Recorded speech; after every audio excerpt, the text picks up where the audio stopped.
പൊതുനിരത്തിൽ വാഹനങ്ങളിൽ അഭ്യാസ പ്രകടനങ്ങൾ നടത്തുന്നവരെ പലയിടത്തും കണ്ടിട്ടുണ്ട്. എന്നാൽ തൃശൂർ നഗരത്തിൽ യാത്രക്കാർക്കും വാഹനങ്ങൾക്കും ശല്യമുണ്ടാക്കിയത് തിരക്കുള്ള റോഡിലൂടെ സ്കേറ്റിംഗ് നടത്തിയ യുവാവാണ്. മുംബൈ സ്വദേശി 25-കാരനായ സുബ്രത മണ്ഡലിനെ തൃശൂർ ഈസ്റ്റ് പോലീസ് പിടികൂടി. നേരത്തെ ബസ്സുകൾക്കിടയിലൂടെ ഇയാൾ സ്കേറ്റിംഗ് നടത്തിയിരുന്നു. വീണ്ടും സ്വരാജ് റൗണ്ടിലൂടെ സ്കേറ്റിംഗ് ചെയ്യുന്നതിലൂടെയാണ് ഇയാളെ പോലീസ് അറസ്റ്റ് ചെയ്തത്.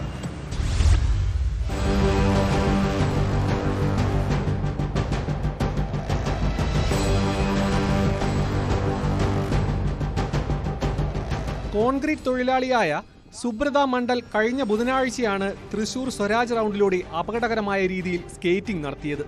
ഇതിന്റെ ദൃശ്യങ്ങൾ വാർത്തയായതോടെ ഇയാൾക്കെതിരെ പോലീസ് കേസെടുത്തെങ്കിലും ആളെ കണ്ടെത്താൻ കഴിഞ്ഞിരുന്നില്ല. കഴിഞ്ഞ ദിവസം ഉച്ചയോടെ വീണ്ടും ഇയാൾ സ്വരാജ് റൗണ്ടിലൂടെ സ്കേറ്റ് ചെയ്യുന്നതിനിടെ പോലീസ് പിടികൂടുകയായിരുന്നു.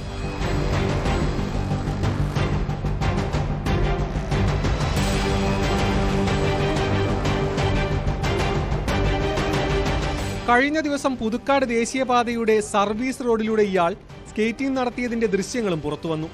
മറ്റ് യാത്രക്കാർക്കും വാഹനങ്ങൾക്കും അപകടമുണ്ടാക്കുന്ന തരത്തിൽ റോളർ സ്കേറ്റിംഗ് നടത്തിയതിനാണ് സുബ്രതയ്ക്കെതിരെ കേസെടുത്തത്.